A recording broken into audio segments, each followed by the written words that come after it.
Hello and welcome to Lights Out, the Formula One podcast for fans, by fans.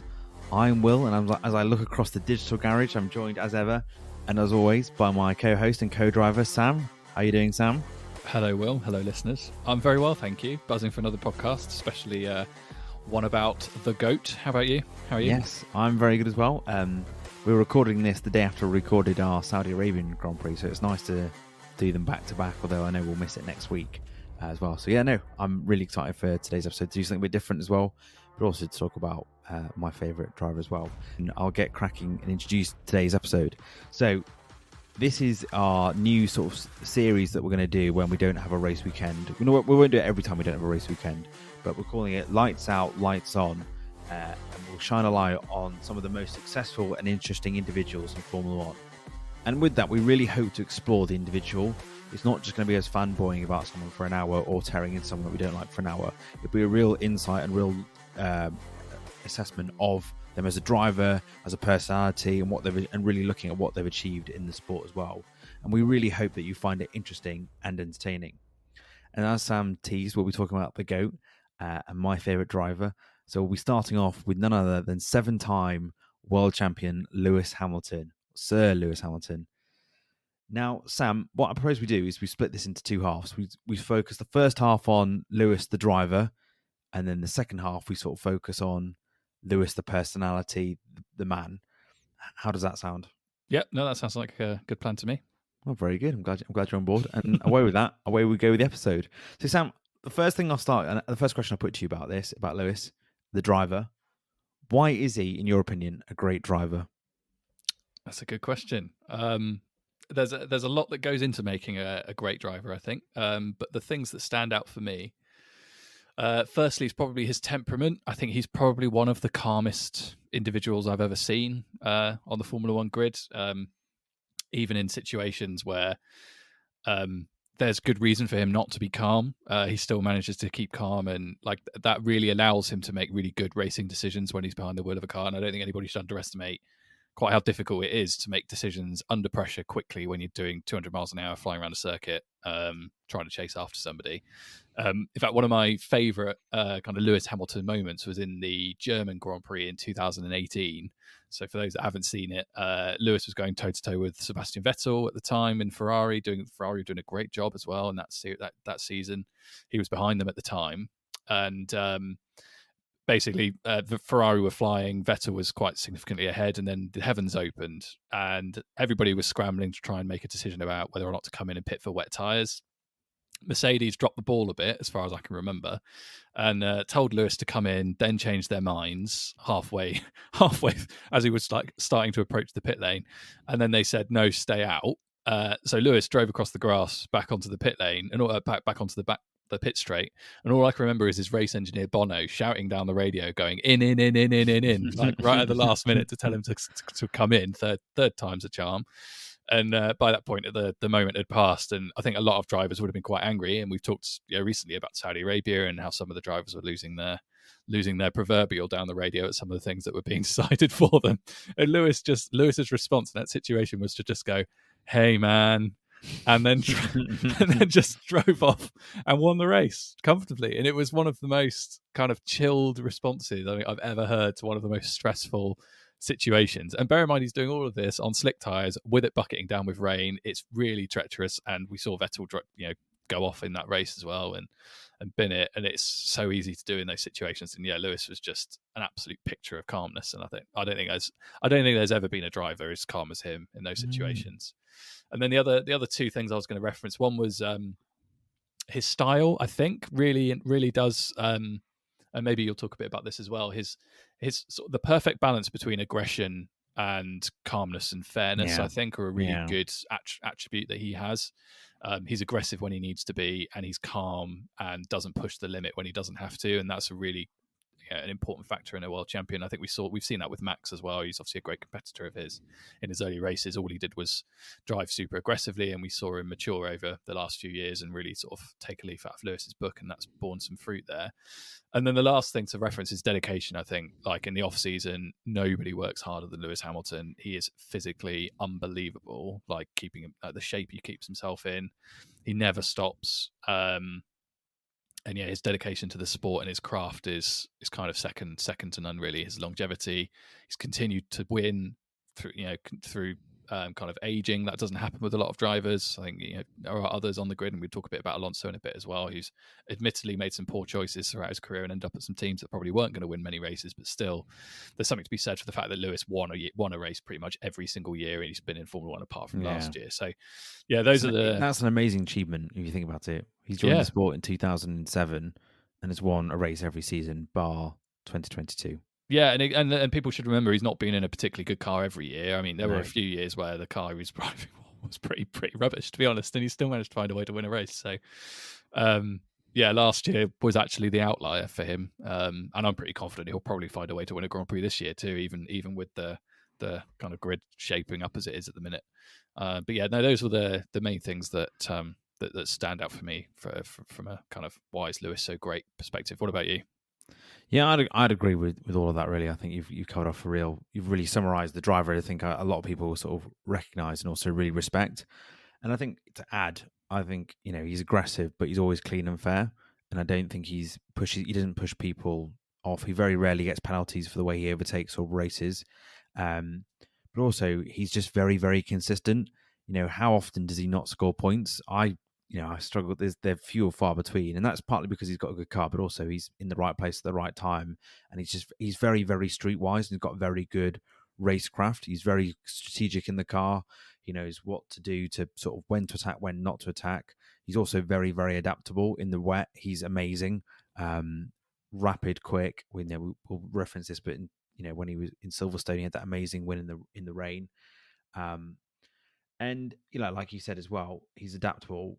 He can get something good out of a bad car, and I think that is a sign of greatness. If you're not given the quickest car and you can still get it up the grid and you can still be challenging for wins, and that's how I know he is better than Vettel.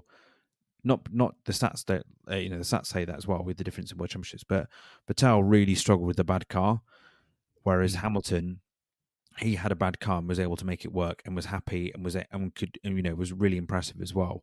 So I think between the two of us, I think we've summarized it pretty well of why he's a standout, elite, world class, top of the field driver. And now sort of going back to the start of the story. So Lewis started in karting. Him and his dad would travel around the UK. His dad worked 4 jobs to sort of support Lewis's karting career, and I think it's worth knowing that Lewis was an outlier. A lot of people he was karting against came from families of wealth, and his dad really had to work very hard. I think there's an interview where they say they would have to go and sort of get the discarded parts that these other children were throwing away and families were throwing away and using them. And I think there's a really good Netflix David Letterman special with Lewis, and they talk about his start, and he was saying, they had these doing up these carts and sort of, didn't have the quickest and the most expensive carts, but what they did, him and his dad would sort of walk around the circuit and say, right, well, they'd look at a corner and go, well, everyone else is braking here, why don't you brake a bit later here? And so that's why he was so quick, because he mastered being able to sort of being really, really late on the brakes and carry that speed through. And then I think this is an amazing story. I think Hamilton is 9 years old. He's won the British Championship. He's at the Auto Sport Awards, which are a Formula One sporting magazine. And he approaches Ron Dennis, who at the time is the team principal of McLaren Formula One team. And Lewis walks up to him and says, I want to race in one of your cars one days in the future. And then Ron Dennis writes in his autograph book, phone me in 9 years and we'll sort something out, which is then prophecy of basically what then happens is he then comes into the sport as an 18-year-old in 2007, having won GP2, which is Formula 2, which is what Formula 2 rebranded as. Had a really, really successful youth career as well. I just think he's got a really magical, special route to Formula One. I think it's quite different to the others. And I just really love that story about him going up to Ronald Dennis and sort of saying, I'll race you one day, and then he does. And then that brings us to 2007, his first season in the sport. Him and Fernando Alonso are teammates. This is defending world champion, 2-time world champion Fernando Alonso, What do you remember of Lewis's first season in the sport? Well, I was a teenager at the time, Will. So I don't not a huge amount specifically from that season, but what I can remember is the sense of excitement about him joining the sport. I think every so often you get a driver who comes up through the ranks and joins the sport. And we talked a bit about Piastri, didn't we, earlier this season about the excitement about him. And all I can remember is hearing about this guy and my dad talking about him at length, saying, "There's this guy. He's coming to F1. He's going to be great." Um, I remember the excitement about him joining, but also I don't think like the expectation was necessarily that he was going to beat Alonso. As you say, Alonso was like by far and away the quickest driver for the 2 years previous. I don't think he was expecting Lewis to be as fast as he was either, and they've had quite a interesting relationship down the years, let's say, and I think a lot can be tied back to that first season. But what I remember from that first year is just his excellence, really. I think there were a few really great battles with Alonso. I think particularly in America, I remember they went like toe to toe, had a really good battle, and Lewis came out on top. And Alonso is not an easy guy to come out on top of in a kind of one to one battle. Like, he is a great driver himself. So that was a really I think that was a watershed Grand Prix for him. And yeah, all I remember is just an awful lot of excitement about him in that first season, and then that excitement quickly translating into, no, this guy's just great. Like, this isn't a kind of flash in the pan. Oh, he looks quite quick, quite exciting. There was a real kind of, after about, I think, half that season, I remember a lot of chat about him being a future world champion, and it was basically decided from that point on that he was going to win a world championship at least, because he was clearly so good and so young, and he was only going to get better from that point as well. So yeah, a remarkable kind of breakout season for him, and I don't think we've seen one like it since, have we, really? No, I was going to say, for a rookie to come into the sport, and I think you've missed out a key part, is that he was challenging for the world championship in his first season.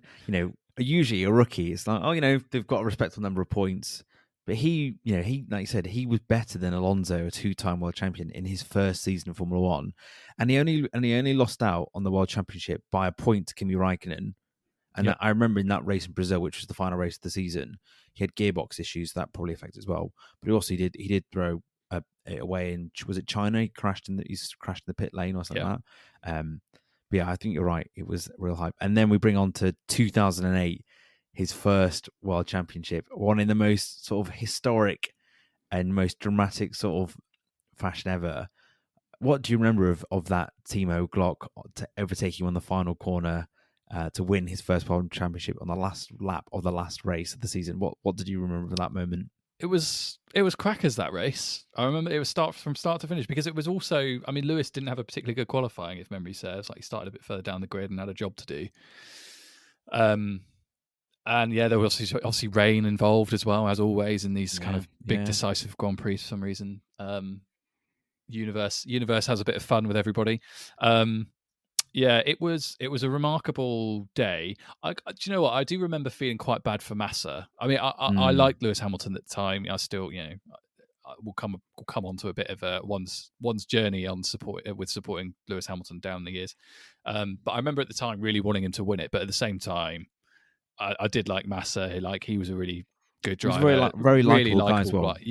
Like, lovely bloke. And even since then, I mean, like, if you have a Google of some of the like interviews and stuff that Massa and Hamilton have done together, and they even did one specifically about that race in Brazil, obviously Massa's home country as well. It's just really nice, the relationship they've got. And yeah, even Massa was like hugely magnanimous, but I do remember him crossing the line and everybody celebrating, and then only realizing really late that Glock was struggling and Hamilton had got past and had won the championship. It was just a crazy end to a world championship, which nobody thought we'd see again, and then we did.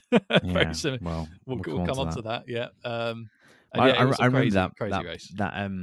That podium where Massa is on the top set. I think it's quite dark in Brazil at that point, so they've got like floodlights on, and Massa is just crying his eyes out. He can't really celebrate his sort of world championship, really. And I just remember them always cutting to the sort of Mercedes celebration, McLaren celebrations, where they were all going absolutely mental. Yeah, what a moment! What a moment in history.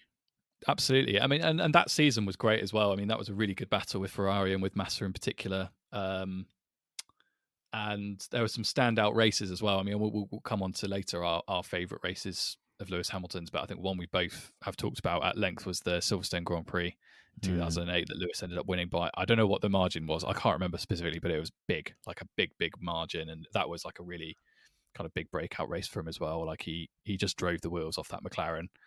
He was a minute and 8. Nick Heidfeld in the BMW was a minute and 8 seconds behind him.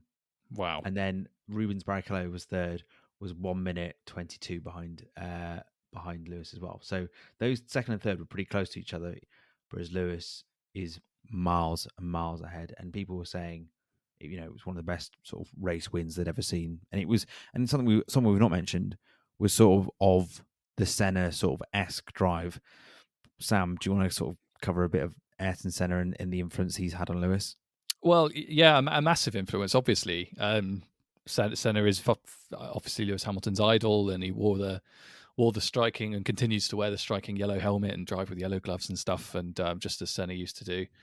And I think it's a stylistic kind of influence, I think, and also a dedication to the sport. Like those are the two parallels I think you can draw between those two drivers. And obviously, what happened to Senna was incredibly sad in '94, but the way he prepared for a season, the way he prepared for a Grand Prix, the way he was willing to go up against his teammate, and we'll probably do a special episode on him and Prost probably potentially as well, and the sorts of battle they had, and that was really similar to the Hamilton-Alonso battle in 2007, I think, and similar ones that Hamilton had with Rosberg later on.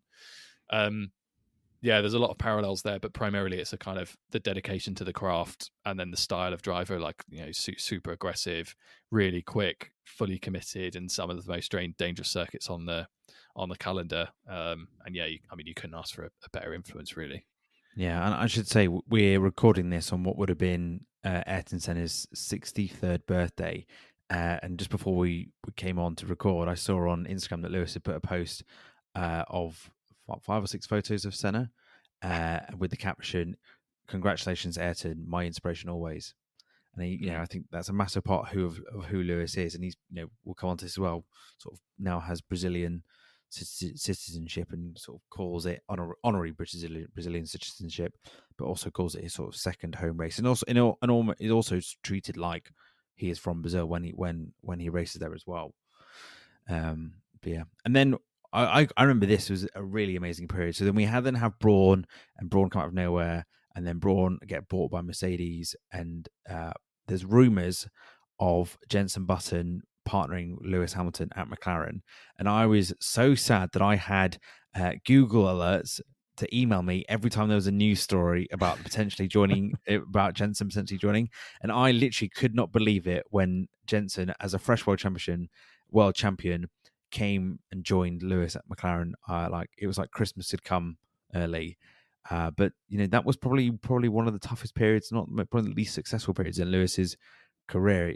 I think, if you correct me if I'm wrong, but Jenson outscored him in that first season together. Was it? Or was it the second season? He did. I think it was the first season. Yeah, he did. I mean, Jenson had a great year that year. Won a few really exciting races as well in 2010, 2011. So, but that's no mean feat being Lewis. I mean, only 3 drivers have managed it: Jenson Button, Nico Rosberg, and George Russell last year. In terms of beating him when he's their teammate, but yeah, that was a bit of a barren period for him, and probably set the wheels in motion for what was a pretty massive shift for him to move to Mercedes, which we'll talk about in a moment. But yeah, I remember feeling very similarly when Jenson moved to McLaren, because I think as well there was still a really, you know, the kind of Brawn to Mercedes change was such an unknown quantity, and McLaren were definitely making gains over that period, and it looked like maybe they could challenge for a title, and we'd see 2 great British drivers, both former world champions, going toe-to-toe and looking to fight for a championship. It didn't work out that way because Red Bull, and because Adrian Newey, and because Sebastian Vettel. But yeah, no, they had a really good battle, and I think they also had a really good, like, respectful relationship as well. I think, like, yeah, Jenson's. I've referenced this in podcasts before, and it's not. I'm not just biased because he's from Somerset, and so am I. And he's an extremely likable man. But I think he's the kind of teammate that is ideal for Lewis. I think, like, it's similar to the relationship Lewis had with Bottas. The only difference being that Button was probably a slightly better driver.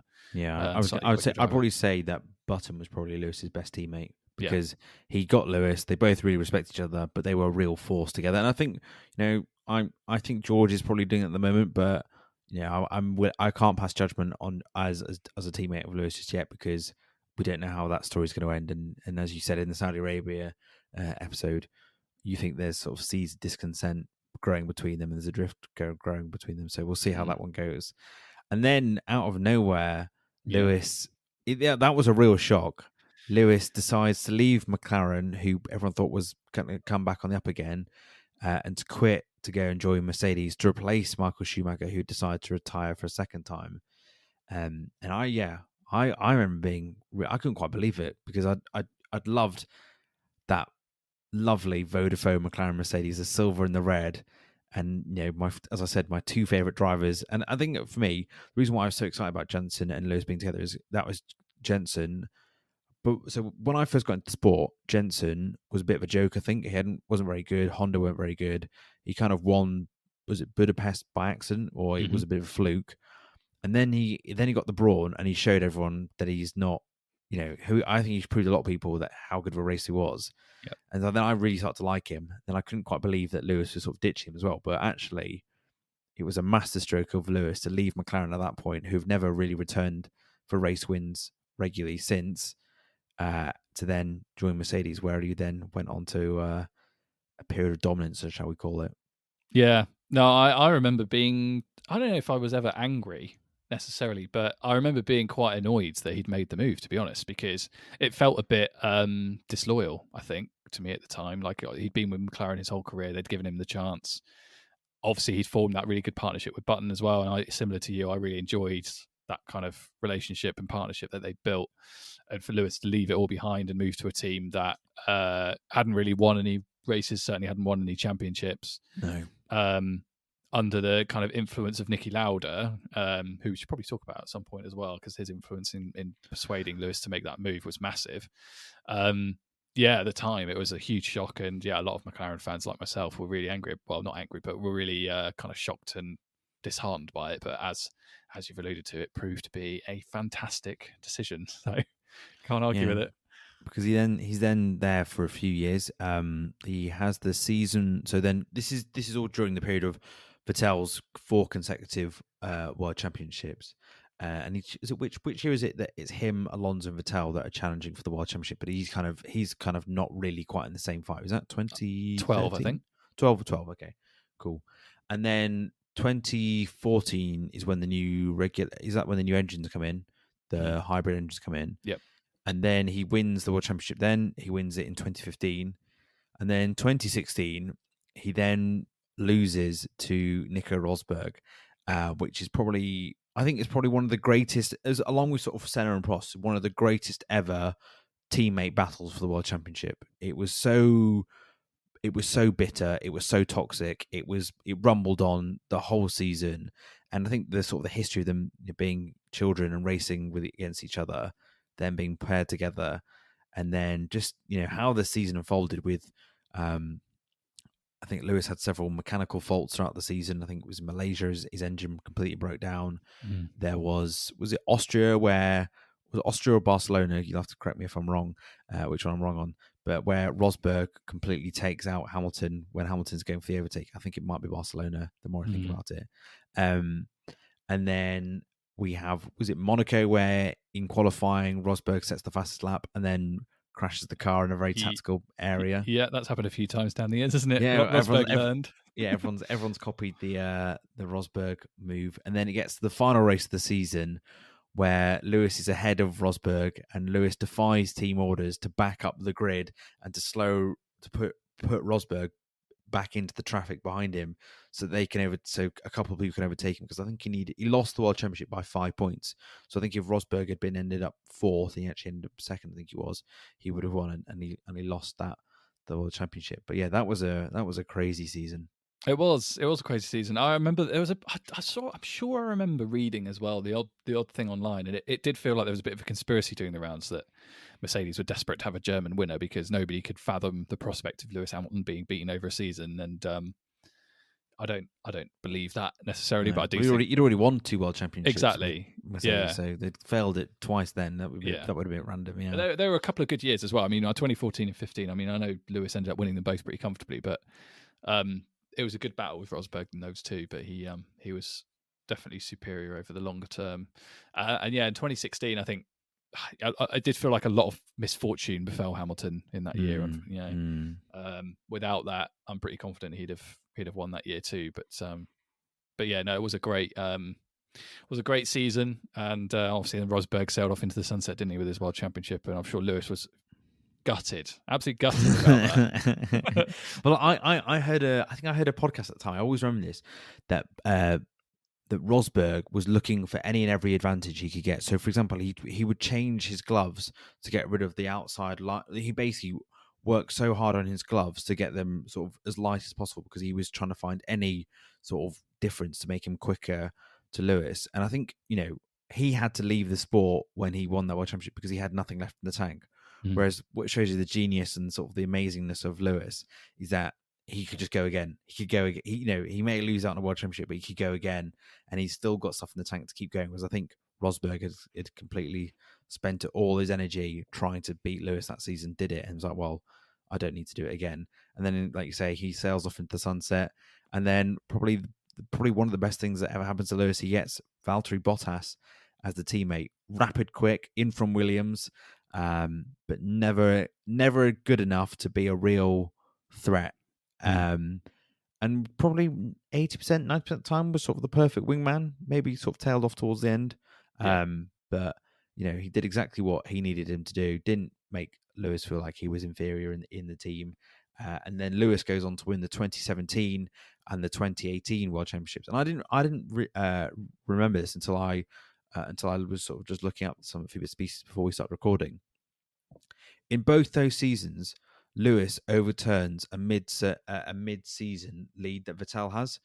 So, it wasn't like he was walking it every year. He actually did have to fight really hard to win those world championships. I definitely remember the battle for fifth. They made it out when he won the fourth one, because then him and Vettel were equal. Sky made a massive thing about the battle for fifth. And I remember once he sort of asserted himself and sort of after that summer break and moved ahead, it was a coronation. But it was a very impressive season. I think it's 2018. He didn't spend a single race outside the points. Amazing. Yeah, amazing. I mean, he was that. I mean, that's. I don't know. I don't know if that's like necessarily peak Lewis Hamilton, but he did feel kind of inevitable during those years. I think even the most diehard Ferrari fan or the biggest Sebastian Vettel fan probably was, even when they had the leads that they did, was looking nervously over their shoulder, waiting for Lewis to come flying it back, because he always did. And I think a lot of that's about the temperament. Like he was never really flustered, even being behind. He knew he had the opportunity to come back, and he sort of proved it over several seasons that he could. And I remember there was that. There was that race in Baku, wasn't there, with the safety car? Yes, where the safety car went in and Lewis backed them all up, and Vettel got really angry and drove into the side of him. And I remember Lewis doing an interview about that a couple of years ago, and saying that basically he did do it on purpose. He did back them up to kind of wind Vettel up a little bit. And he said the moment that Vettel pulled alongside him and drove into the side of the car, he knew he'd won the championship, because he got into his head. And like he knew that like Vettel's head had gone, and that was it basically. And so it proved to be. Because that's when Vettel's season implodes, isn't he? He makes a lot of errors after that. I think at Monza as well, he crashes as well or causes incident as well. It's a genius bit of sort of mind games, really, to be able to do that in an F1 car and they're right, I've got this opportunity now and I'm going to get in someone's head. And then that's the catalyst for him to go on and win the World Championship. Yeah, no, it was a really good season, and that period was just total dominance, wasn't it? Really, I think, I mean, I don't know if it was necessarily good for the sport. I mean, I've mentioned before there's definitely been periods in my interest in Formula One where it's dipped, and those dips have usually coincided with periods of total dominance from one team or one driver. And this was definitely one of those. I think there were definitely races in those seasons that I didn't watch because I just knew Lewis was going to win them, and he did invariably. But I don't know. I think it did definitely have an impact on the rest of the grid. I think it definitely had an impact on some of their rivals. And as we've alluded to before, the FIA were absolutely desperate to find ways to bring the pack down, bring the pack closer together, and find ways to slow Mercedes down. And for 7 or 8 years, they they couldn't, basically. I mean, it was a combination of car and man, but I do think Lewis was a massive factor in that. He just would not let anything get between him and winning. Yeah. And that kind of drive and he's just a born winner, isn't he? I suppose that kind of approach and expectation really does set him apart from a lot of his rivals. Yeah, I agree, and I think as well, like the point you make about interest sort of waning in that period. You know, as a Lewis Hamilton mega fan, I'm not going to say I watched every race of those. You know, that period of 2014, 15, and then 17, 18. I did find it sometimes hard to sort of connect or follow the sport as close as I probably do now, but just because, like you say, you knew what was going to happen, and yeah, I did still tune and follow it closely, but not to level I follow it at the moment, which is a good thing for the sport really as well. And then I should say we then get to 2020. So obviously a very odd season. It's delayed because of COVID, that little thing. And that's when also quite crucially, and we'll come on to this, is Mercedes decided to ditch the silver of the Mercedes color that they have on the car for the previous seasons, and they go all black because to show solidarity with the Black Lives Matter movement and to support Lewis, who becomes really vocal in the wake of what happened with George Floyd. And that I think is one of the most iconic Formula One cars in history for a number of reasons. For that purpose of for supporting and showing that and doing that, but also the dominance of that car as well. I think that's one of my favorite ever Formula One seasons because I would during lockdowns it was the thing you'd look forward to every weekend, and I would plan my weekend around it. Basically, I'd watch it all, and there were some really good races. But it was amazing to see such a good looking car and my favorite driver win. And I think that was the start of when Bottas got broken, because Bottas in previous seasons would say at the start and during preseason testing, this is going to be my year. I'm not messing about. I'm here to win. And he'd win the first couple of races, and then Lewis or someone else would start winning races, and Bottas would fade away. And I think 2020 was the start of when we saw Bottas accept that he was never going to beat Lewis. And I think he tails off pace-wise. He makes a lot of errors, and it leaves Lewis, I think, at the end of that season, probably thinking, I kind of need someone a bit more reliable, someone a bit more quicker, because then, as we're coming to after the break, 2021, I think, is not helped by having a teammate that is not as lightning quick as he is. Yes. Yeah, the W11 was a special car, I think. There have been a few down the years that are kind of iconic Formula One cars, and they go down in history as some of the best cars ever. And we may be seeing one this season, actually, incidentally. But I agree. That car was unbelievable. I think it was, I mean, by far and away the quickest car on the grid. But in the hands of Lewis Hamilton as well, it was like I won't get too poetic about it, but it was like watching poetry in motion, watching him throw that car. He was faultless in it. Like him and the car seemed at one, and like it's probably what we're seeing at Verstappen at the moment right now. Yeah, everything he wanted from the car, it did. He felt so superior, and even against his own teammate, he felt so comfortable in it as well. But also, I just think for me, at that time when there was, the world was sort of stopped, it was a really weird and random time to watch your sort of sporting hero drive an amazing car, perform really well, and do it in a car that's not just got, isn't just quick because it looks really quick, but also because it's got that other meaning behind it as well. I just think it just holds a really sort of special place in my heart, and that's good that you've got the same as well. And with that, we'll go to a break.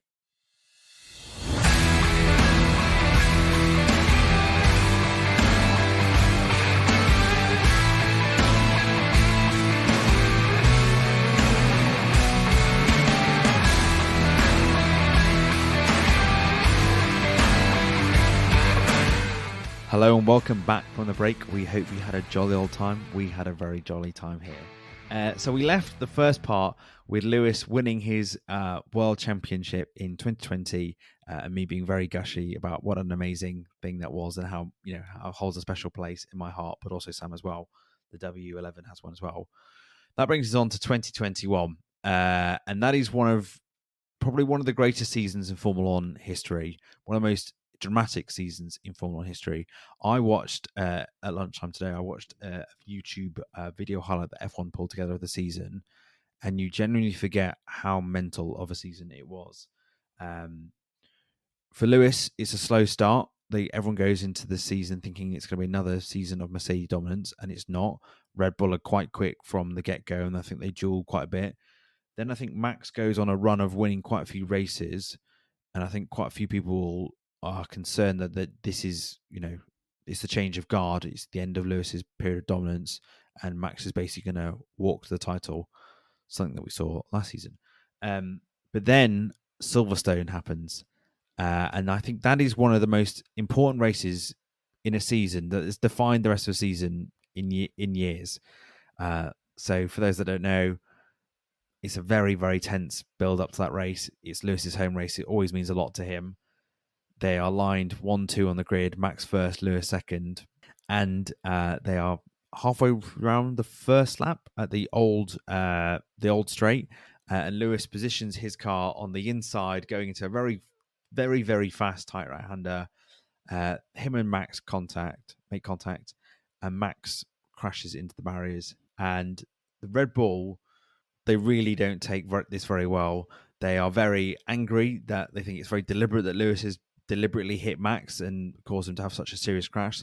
They also, Max as well, says that, they're pretty tasteless. They showed no real concern for his welfare after he had this quite mega high impact crash. And Max also really doesn't like that Lewis was celebrating with the flag as well. So then from there, Sam, we then head to Monza, which is the next sort of flashpoint. What do you remember of Monza? Only the instant, really. I can't remember much else of the race, but I mean, aside from who won it, it's quite exciting for McLaren, wasn't it? Finally picking up a win after so long. But no, the instant in question was, it felt, I don't know if it felt like revenge, but I think at the time it felt that way. I mean, I think Silverstone was probably the most tense I felt before a race ever. They had the sprint race on the Saturday, and Lewis didn't do particularly well in that. And obviously, I lost out to Max. And Max was on pole for the Grand Prix. And then obviously, the incident you mentioned at Copse Corner was huge, and Lewis had to take a penalty for that, which I remember feeling very aggrieved about, because to my mind, that was a racing incident. We've seen plenty of overtakes at that corner previously. Indeed, Lewis made that overtake again on Charles Leclerc later in that Grand Prix. So any suggestion that, because I remember Horner was on the radio, wasn't he, doing his usual saying, you can't overtake in that corner, and then there's lots and lots of evidence to show you definitely can overtake in that corner. And I do remember, I remember Red Bull and Horner and Max being very, I don't want to say salty, but they were quite salty after that race. And Lewis took the penalty and still won, still found a way to win the race, as was his way in that little period of those few years where it just felt like he was inevitable. And then, Monza, kind of Lewis is ahead, and Max lets the car, to my mind, Max lets the car go and basically parks it on the roof of Hamilton's car, because he knew he had a lead in the championship, and better they're both out than him losing more points by them both finishing. So that was another flashpoint, but we saw them throughout the season. I agree, it was the most exciting season I think ever in Formula One. We'll come to the end in a moment, but just the battle between the two, and I think Max probably is the most difficult competitor that Lewis has ever had to go up against. I think he probably is the best, to be honest. He's the one, like, if you ask Lewis in 10, 15 years' time after he's retired, who was the hardest person to race? Who was the biggest rival for you? He would probably say Max. He wouldn't say Alonso. He wouldn't say Vettel or Bottas or Rosberg or any of these others. I do think he would say Max, and I think most fans would probably agree with that too. But it was a remarkable season. A couple of flashpoints there in the middle of the season, and then you just see them go toe to toe basically for the rest of the year, expecting wins. So you do and you don't. So then after that, I then recall, I think it's Zandvoort, the Dutch Grand Prix, where Max wins, and then Max goes on a run of races where he wins, and the gap between him and Lewis gets bigger and bigger. Yep. And I think it was the Mexico Grand Prix. Bottas is first, qualifies first, and then it's the two Red Bulls. I think Lewis is a bit further back. And Bottas doesn't defend at all in that first corner, and they go straight through. And I remember sitting watching that. I think it was actually my birthday.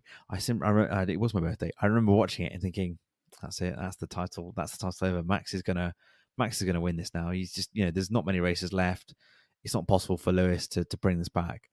And then Lewis is just finds something else, takes it to another level, and then brings it back race by race. I think Brazil probably being one of the greatest ones, and I know you'll want to discuss this later, but brings it back going from last to first. We then have the Saudi Arabian Grand Prix for the first time we ever go there. It's the penultimate race of the season. A really, really tense battle. And when I was at the F1 arcade 2 weeks ago, they were showing. They just had the big screen on. Sky were just re-showing the race of that race before that weekend's Saudi Arabian Grand Prix, and you just forgot how mental it was and how tight it was as well. And there's obviously Max pushing Lewis off several times, getting a penalty, then deciding to serve that penalty in the middle of the straight with no notice to Lewis. So basically, Lewis thinks he's being brake tested. Then they have another scrap, and Lewis battles through to win. And that was actually Lewis's last win, which I didn't realise until afterwards, which is quite crazy. And let's hope it's not his last ever, but I'm sure it won't be. And then so Lewis wins the race, and incredibly, they go into the final race of the season on equal points, and they've even got half a point each, haven't they? They're on exactly equal points, which is, I don't think has ever happened in Formula One history, where the title race has been decided by them going on a difference of 0 points. And for a good hour and a half, you and I sat watching this together in your living room, thinking, "Here we go. Lewis has done what he needs to do. He got past Max in the first corner. He's defended him, and it's all going very, very well." And then good old Nicholas Latifi bins it in the wall, and the safety car gets called out with a handful of laps to go, and just you can, what you're hearing now, listener, is just me deflating, just thinking back to the memory of it. I know we want to discuss Abu Dhabi in detail another time, but Sam, what do you want to what were just pick this up for me, because I'm just getting depressed by the thought of reliving that moment in my head again. No, I totally understand. I was apocalyptically angry about it at the time, and it's not. I don't think time has really healed that wound, to be honest. I mean, you sent me the link to that FIA, the F1 video thing of reviewing that season. And as I said to you in my text, when I replied, I got to Abu Dhabi and I could not bring myself to watch any more of it because I know. Sorry for bringing that trauma back for you. Yeah, and it's trauma not based out of any kind of specific loyalty to Lewis or the fact that I like Mercedes or that I wanted him to win the 8th world title. It's just that the season was spoiled, and that's the biggest thing. It's the best season of Formula One we've ever had. And the last 10 minutes basically killed it. And we'll talk about it in another podcast, but in essence, sporting integrity basically goes out the window. Rules are ripped up to benefit one driver over another. And Lewis gets screwed, basically, is what happened. There's not much else to say about it beyond that. But and it's just a shame, isn't it? Because I think the story of the season was so compelling. You've got this young, fantastic driver in Verstappen winning races. Red Bull have finally got themselves to a point where they're a match for Mercedes after years and years of trying. You've got Lewis going for a record 8th world title, coming all the way back, as we've alluded to, winning those, because he had to win. He had to win those races right at the end of the season to have even a chance in Abu Dhabi, and he did. Found a way. I'll talk about Brazil later.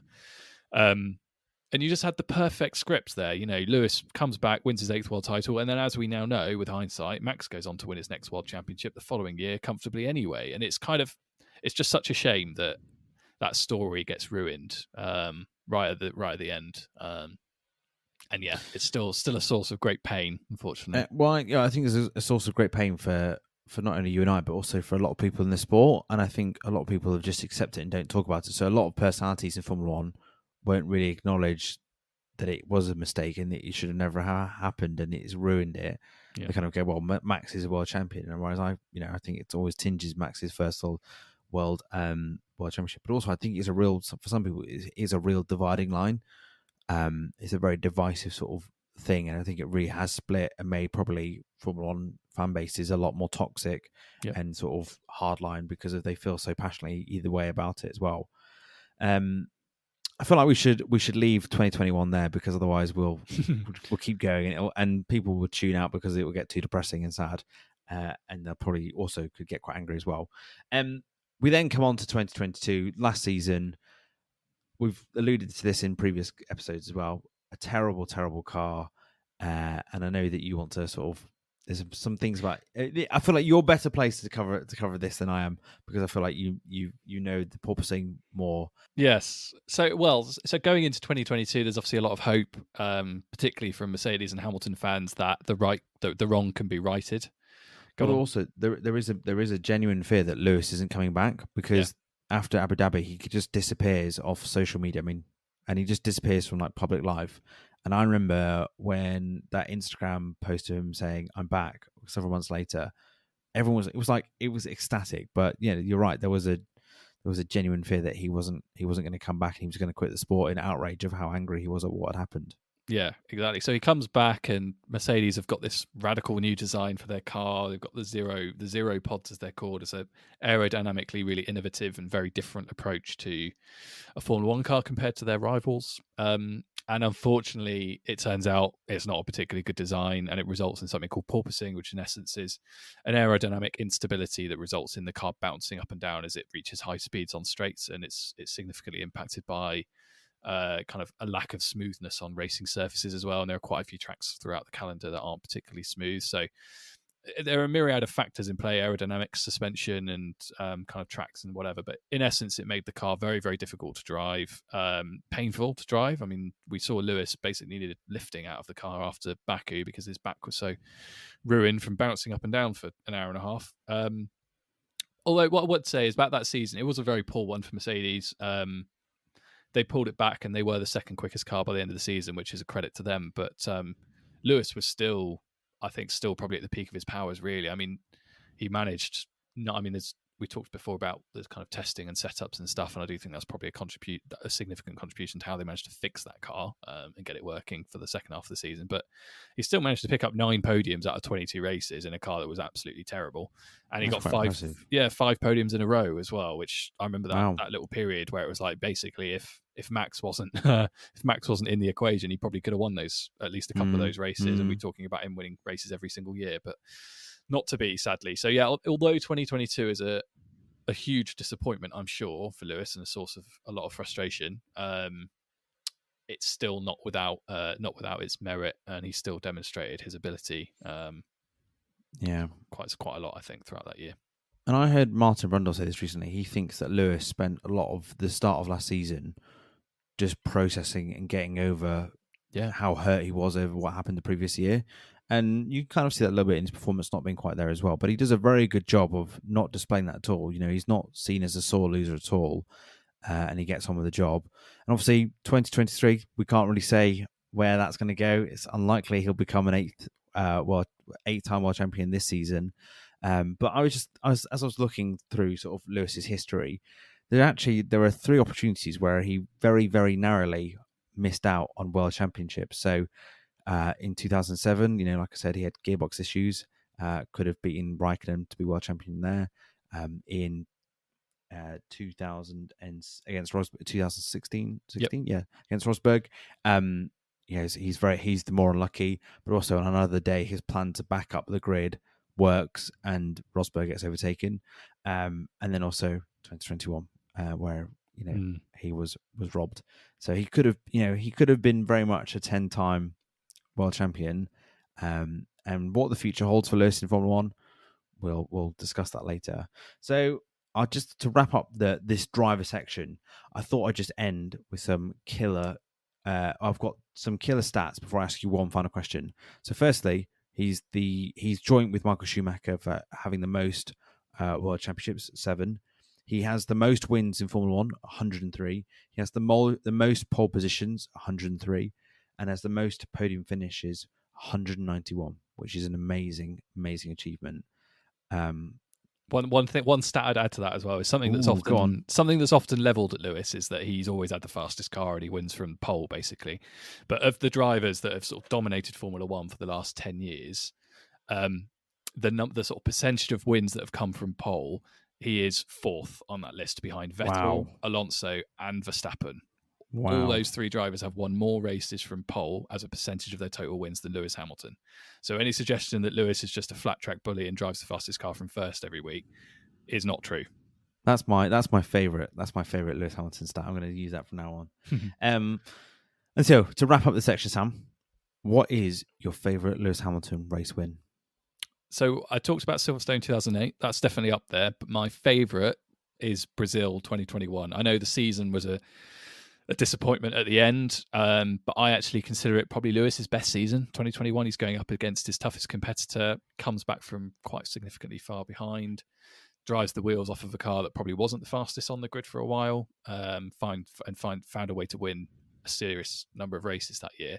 But Brazil is my favourite by far because, it was really tense anyway, because obviously everybody knew that Lewis had to win the race to stay in the fight. There was some, I don't want to say foul play, but some naughtiness, I think, from Red Bull complaining about the Mercedes rear wing. As it turned out anyway, he had a bit of damage to his rear wing, which was causing it to flex. And Red Bull noticed this, complained about it, got Lewis a penalty, and then Lewis had to take a significant penalty because he needed a new engine as well. And there was a sprint weekend, so of course he had the opportunity to make up some places. So he basically started last during the sprint race, got it all the way up to 10th. No, got it all the way up to 5th, during the sprint race, then dropped 10 places for his engine penalty, starting 15th in the race, and then managed to win from 15th and overtook Max Verstappen, despite Max running him off the track twice towards the end of the race. He did find a way to get past him and win. And it was one of those days where it was like the inevitability of Lewis Hamilton has never been more clear. Yeah. I had absolutely no doubt that he was going to win that race, even when Max forced him off the first time round when Lewis got alongside him, heading down the back straight. I just knew he was going to get past him.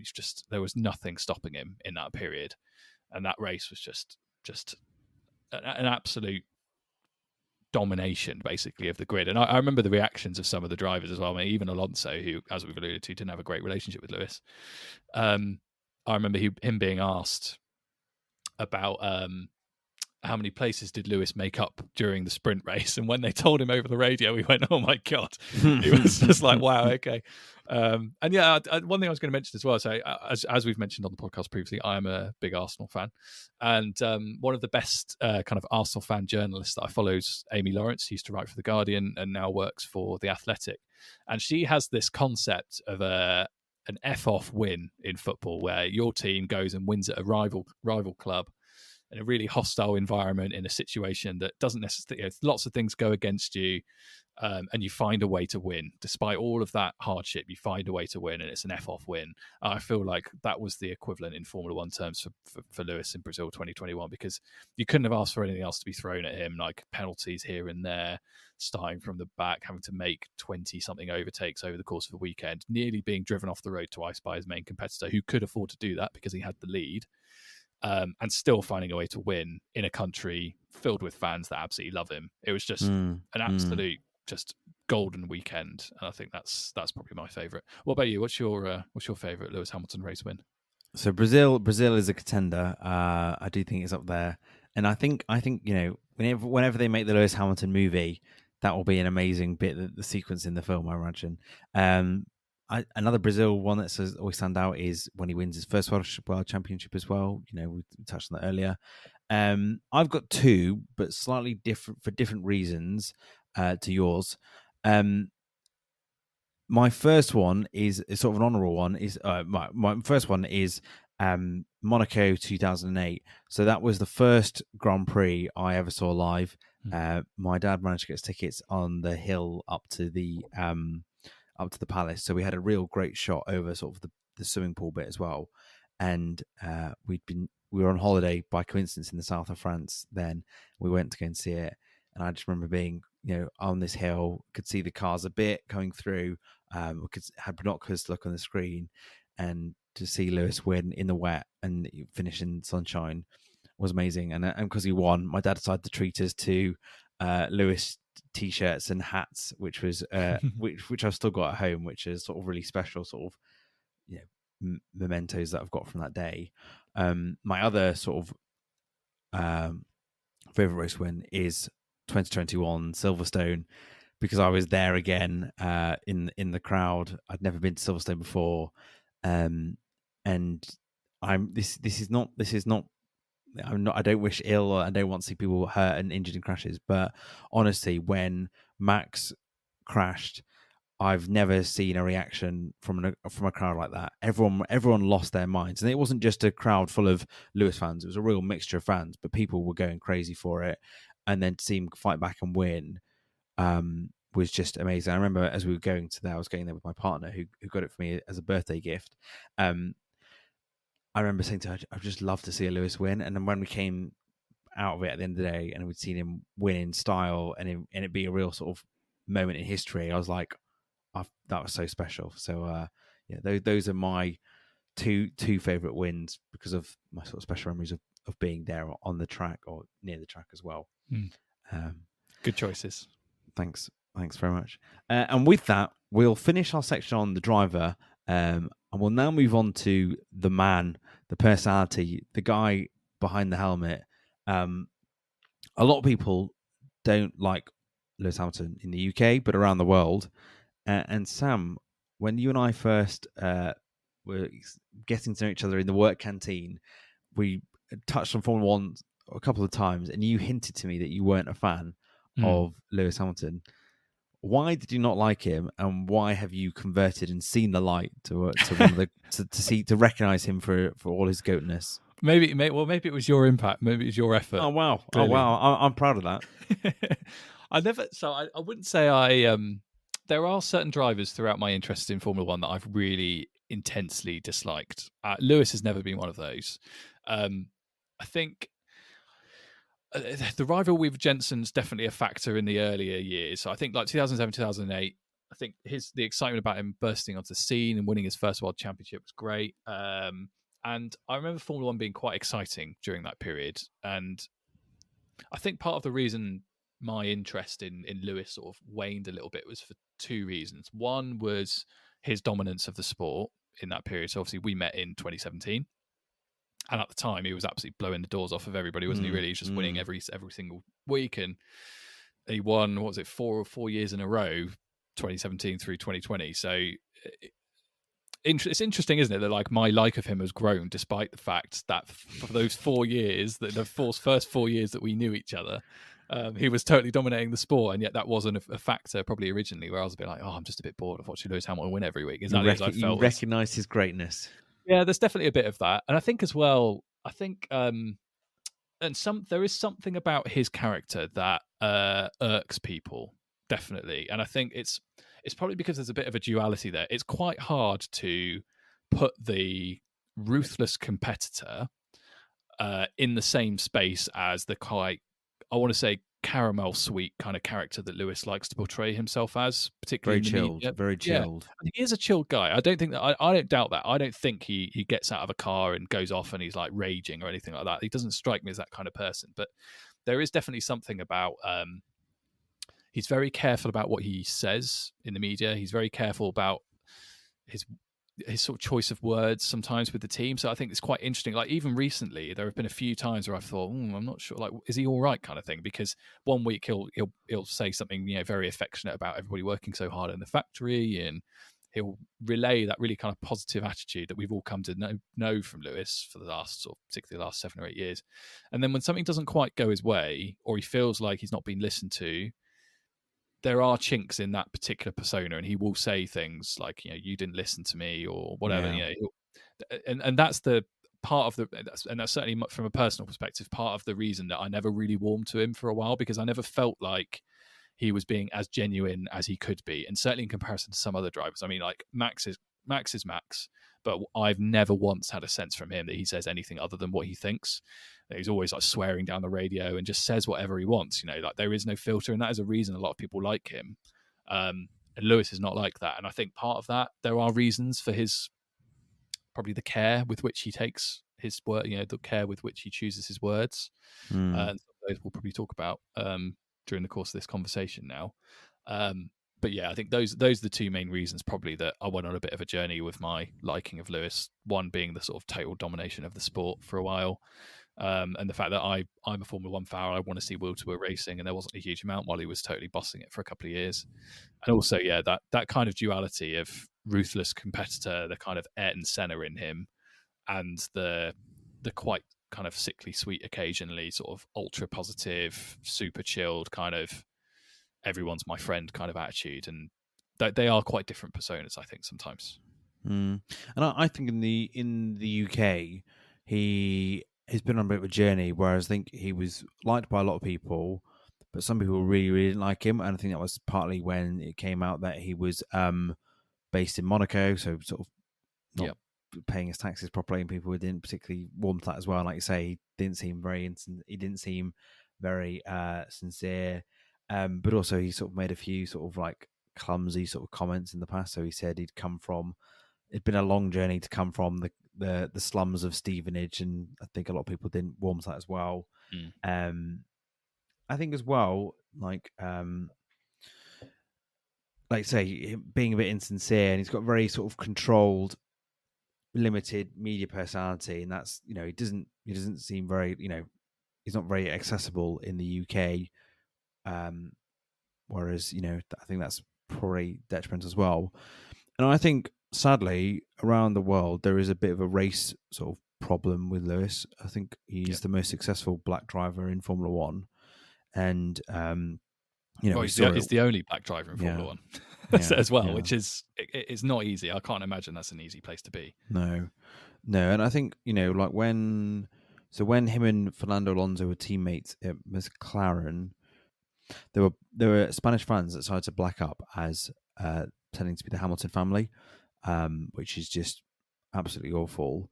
And when I was at the Barcelona Grand Prix last year, he was the only driver to get booed by the Spanish fans. I don't really know why. I'm not saying they're all a bunch of racists because I have no proof of that, but he really does not seem that popular around the world, except from Brazil, where he's got Brazilian citizenship. He does, and that may be another factor as well, and why some people dislike him, for sure. And there's definitely something in that. I think there's definitely a racial element. I mean, Lewis has talked about that previously, and he's had quite a lot of abuse and stuff online, as so many black athletes unfortunately have to deal with these days.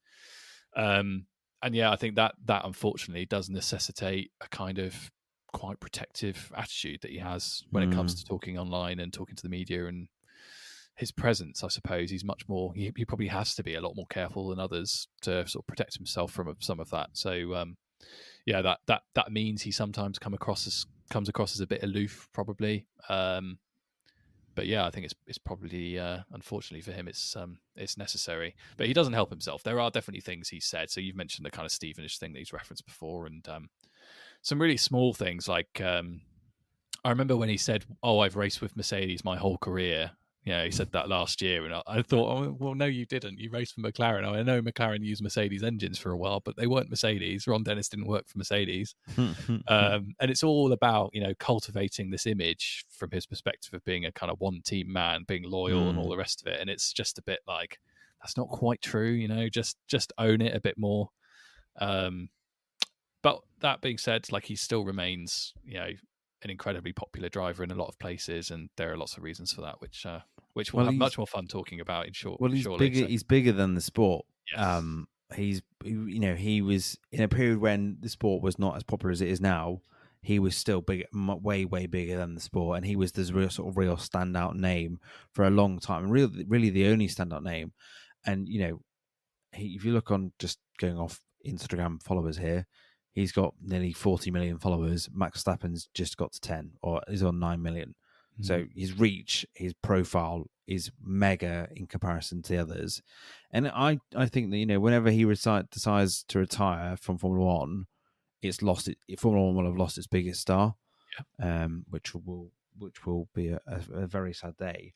And I suppose that means that nicely leads on to sort of why do people warm to him so much? So I think you're right. Some people think he's aloof, but actually, I think a lot of people really warm to sort of the sincerity and the warmness, and he's not one of those sort of toxic, screaming down the radio or sour sort of people. And he generally wants the best. No, I think for me, one of the most, it just shows you the mark of the man when he loses in the World Championship in Abu Dhabi under controversial matter in a controversial way. He is gracious enough to go over and congratulate Max and Max's family, and then just be respectful. that must have been an awful moment to go through. And I generally don't think if the shoe was on the other foot, Max would have behaved like that. I agree with you. I think one of Lewis's best traits, and it's to be honest, it's one of the traits I like in a lot of people, really, particularly my friends, is that he does take joy in the success of others.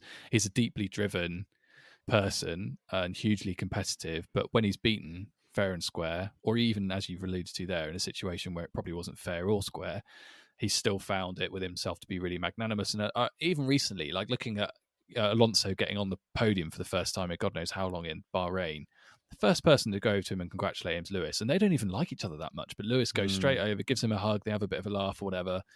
Like he is I think quite a deeply kind person. That's my sense anyway, of the man, and that's definitely a reason why people like him. There are some other factors or other qualities as well. I really like, just he's got quite a boyish quality to him still. He just loves racing cars fast, and I love that. Like it's just the most pure kind of quality, I think, in a driver. Like he's got lots of other interests outside of the sport, and I think a lot of that is a contributing factor to why people don't like him, and the fashion and the fact that he is quite different, which I love. I love that he's just quite a different person, really, to a lot of the people on the grid. But it's deep down, it's that boyish love of racing and like just the fun of it, like driving fast, having a good battle with someone. And that's to some extent why I think he's frustrated. I think it's not so much that he's frustrated because he's not going to win his 8th world title. He's just frustrated that he can't be at the front fighting with Max every week because it's fun. Like he enjoys it. And I mentioned earlier the incident with Vettel in Baku, and like he had a really like funny little boyish laugh about that when it happened. And yeah, I think just there's something about the way he approaches Formula One and how much he loves it, which really sort of endears him to a lot of fans. How about you? What else is on your list of reasons people like him? I think I've alluded to this already about with the Black Lives Matter thing, but and him being bigger than the sport. But I really, really respect him and rate him for using his platform and using the profile he has to sort of for some of the causes he's got behind. So like the stuff on race he did during 2020 and 2021, like he was right to call out the sport for not being diverse enough, and he set up his own what is it, like a commission, mission 4040, mission 44, whereby he's trying to give disadvantaged children from black and ethnic minority backgrounds opportunities they wouldn't have had, and he's worked with Mercedes to try and improve their diversity as well. And he said they're changing as well, so he's not just sort of saying Black Lives Matter. He's trying to do something about it within the sport and see the change in the sport. And I do think it's really damning on the sport that he is the only black driver and has been the only black driver throughout his time in the sport. And I don't know enough about F3, F4, and junior series, but I don't see someone joining him whilst he's still in the sport being another black driver, which is a real issue, I think. But also, he's been a massive ally of the LGBTQ community. He's had the colours of the pride flag on his helmet in countries where LGBTQ people don't have very good rights, are not properly respected, and he's raised awareness of that, and he's been willing to sort of voice raise the voice of the voiceless, or those that are sort of being persecuted in those countries, and have those uncomfortable conversations. And I don't think you see any other driver willing to even go near that conversation. Even in Saudi Arabia, he made it pretty clear that he wasn't happy being back in Saudi Arabia, whereas I don't think any of the others would have said anything about it at all and would have gone along with the show. I just think I really sort of warm to that, and I think it's a really sort of impressive thing that he does, and he's really right to use his platform to do that. Absolutely, and I think as well he's really furthered the appeal of Formula One over the years too. I think if you look at how, I know Netflix is a big factor as well, but how Formula One is broken into America, I think like if you asked the average American fan to name drivers, they're all going to name Lewis Hamilton first. Like he is the kind of star quality, isn't he, that attracts a lot of new fans to the sport in some of those places. So yeah, he has done a huge amount for a lot of those communities, as you say, in the sport in general, which is really to his credit. And with Drive to Survive, he's obviously benefited from a bit, but he's not some people were unknowns and they've now got a profile, whereas it kind of shows you the strength of who he is and his profile, that it probably educates a few more people, or hopefully turns people around that go, I don't particularly like Lewis, and they see him being like, because he is quite charming in the latest season when he sort of forgets what Mercedes is called and stuff like that. He He comes always across, forgets every year. yeah, he comes across very sort of natural and very funny, but he didn't need Drive to Survive to make him the mega star. He was already a big star and he already had that profile, which just shows you the sort of the strength of who he is as a person. I mean, I'd love to meet him one day. I just think it'd be fun. It'd be one of those people you'd meet and just like, whenever you meet your idols, I think he would genuinely live. They say you should never meet your idols. I think he would genuinely live up to that for me. So, Lewis, if you're listening, I'm happy to meet you whenever. You're happy to come on the guest. You're happy to be a guest on the podcast. One day. No, that would be great. One day. And so to end this lights out, light on Lewis Hamilton, well, I feel like it's only right to ask you this quite sad question. How do you see Lewis's F1 story ending? Oh, I know how I want it to end. Yeah. I didn't ask you that question because I think even the listeners by 5 episodes in will probably know the answer to that as well. Yeah, but well, I want. How do you see it ending? Oh, I really want that injustice righted and for him to win the 8th and just to sail off into the sunset and say thanks very much. But he, as I've alluded to before, he doesn't strike me as a guy who's going to be happy scrapping in the midfield long term. I think certain drivers, Alonso and others, are like that. Vettel even to some extent as well. But Lewis is not that guy. I don't think. He's got other things outside of the sport, as we've alluded to, that take his interest. He's in it to win and be competitive at the front of the grid and test himself against the best drivers and prove that he is the best. And I think if he's not going to have the opportunity to do that, he will walk away from the sport. He's not going to move to another team. That feels hugely unlikely. So if I had to put money on it, I would say he will stay with Mercedes throughout the season. He'll look to see what progress is made. They've got a few alleged exciting developments coming down the path, fingers crossed. And if they can pull themselves together and get close to the front by the end of the year, and they can give Lewis some reassurance that they're on the right track and that it will be challenging next year, I can see him signing a year-long extension and having another crack at it next season. But if he endures kind of a season like 2022, and that progresses and continues through 2024, I don't think we'll see him beyond the end of next season, personally. So it's a challenge for an 8th world title or bust conversation in 2024 for me. What do you think? Yeah, very, very similar. My concern is that as the season goes on, he just decides, you know what, I just don't want to. I can't be waiting 2-3 years for Mercedes potentially be back at the front, or that Red Bull looks invincible for the years to come. I'm not happy being, not in the title fight at all. I'm not gonna sign another deal. I'm gonna go at the end of the season, which we can't quite. Which would be quite alarming because it'll almost feel like it's by accident because he's out of a contract end this year and he said he's going to sign a new deal. But the longer that deal doesn't get signed, and if things continue as is, I think he could shock the F1 world and say, "Yeah, I'm not staying. I'm not staying. I'm done," and he'll go. I think if he was to retire and leave the sport, I don't see him coming back. I don't see him doing Alonso and going and doing something differently and racing elsewhere. I think he would completely leave motorsport behind for a few years, and he would go and, he would keep up with Mission 44. I think he would put, a lot of energy into sort of his fashion, but also he's talked about doing music as well. I just think he would, it takes something crazy for him to come back to the sport, and I think he would accept it. It'd be very hard for him to come back and still be the quickest and the best. So I am concerned that it could end by surprise this season, where he suddenly turns around and goes, "Yeah, I'm not staying. I'm going. I've had enough of this." And I think it's very worrying hearing the noises coming out of him over the last couple of weekends. He seems very, very unhappy. Like I say, he's very good at speaking publicly and being positive. And these are the first times we've seen him very openly criticize the team and show frustration and unhappiness.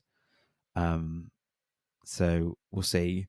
But if Mercedes do uptick and they do get it together, I could see him potentially, and if it depends what Mercedes can show him, behind the scenes, say, this is where we are now, but we'll be here in 2 years' time.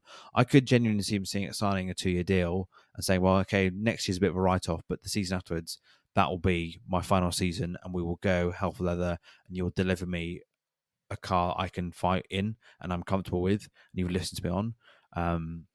Yeah. But then I suppose that the threat is that the influence and the stature of George is growing, and will it be his still?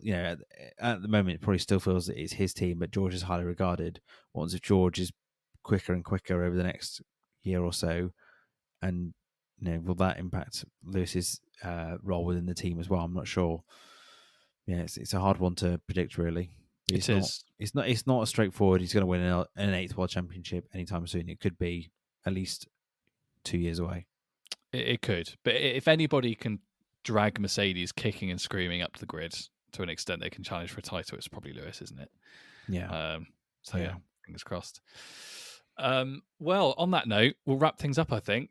Thanks for joining us. Remember to subscribe and leave a review on your favourite podcast platform of choice. If you did enjoy it, why don't you share the podcast with a friend? Hopefully they enjoy the pod and don't smash up their headphones a la Toto Wolff in 2021. If you continue to watch all of the video Will referenced earlier in the 2021 season review, you would see Toto Wolff absolutely smash the crap out of a pair of headphones. No, Michael, no. That was my Toto Wolff over the radio to Michael Massey. Wow. Yeah. Okay. Well, we'll return to that in the future. You're welcome. If you want to follow us on Twitter, by all means do. We're at Lights Out Lads, and on Instagram we are at the Lights Out Pod. Will, what's coming up next week? So we'll be discussing the Australian Grand Prix, which will be taking place this weekend. It will require an early start for us both to get up and watch it. I think race starts at 7 o'clock in the morning on a Sunday morning, which is actually okay because I usually wake up around that time at the weekend at the moment. But still, the thought of getting up on Sunday like at 6:30 to get a bit of the pre-race build up is going to be pretty grim. Or I did see that the F1 Arcade is doing a watch party that's starting at 6 o'clock in the morning. I don't think either is fancy trekking into central London for 6 o'clock in the morning on a Sunday. That's a pretty early Foster's, mate. It will be an early Foster's. But yeah, we'll be discussing that. And so, Sam, as we like to do this every weekend before a race, what is your prediction for the winner of the Australian Grand Prix? I'm reverting to type. I'm going for Max. So I backed him to win. I'm also going to Max as well. Okay, there we go. Easy. There we go. Max, Easy. Red Bull, comfortable Nice. win. Yep. I wonder how. I reckon by the end of the season it would be Max win or Checo win. It won't be much of a conversation because it won't be a conversation. It'll be like, yeah, Max is winning. How big do you think the gap will be between Max in first and whoever finishes second? That'll be it. Let's see where we land after in the next podcast. Interesting. I reckon Checo will be 20 seconds behind. Okay. Yeah. If it's not Checo, if it's a non-Red Bull car, I think they'll be about 50 seconds behind. Yeah, I think you're probably right. I was going to say something similar. Yeah, maybe 25 seconds, something like that. Because it's not a long circuit, is it? Victoria Park. Yeah, and there's a bit that's been shortened, isn't there? I think the last. Oh, is there? Yeah, there's a particular chicane that they've made much faster now, so that's shortened the circuit and sped it up a little bit as well. Okay, well, we'll see. We'll see. Fingers crossed. Thank you very much for listening. That's all from us. All the best and goodbye. Bye-bye.